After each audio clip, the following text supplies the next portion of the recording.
Mummy full ఆకలి అవుతుంది mummy, అన్నం పెట్టు. ఒక 5 నిమిషాలు ఆగి వస్తానా. మమ్మీ అన్నం పెట్టు మమ్మీ. ఆగరాదురా, కొంచెం పని ఉన్నది. ఒక 5 నిమిషాలు ఆగవా, బట్టలు చదిరేస్తావు. ఆకలి అవుతుంది.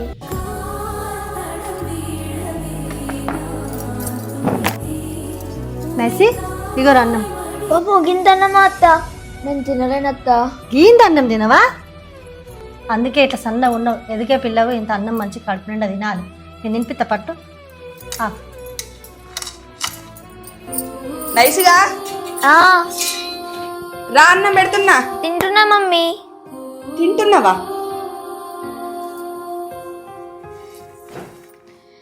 అందుకే అంటారు వదిన మేనత్త మేనత్త అని.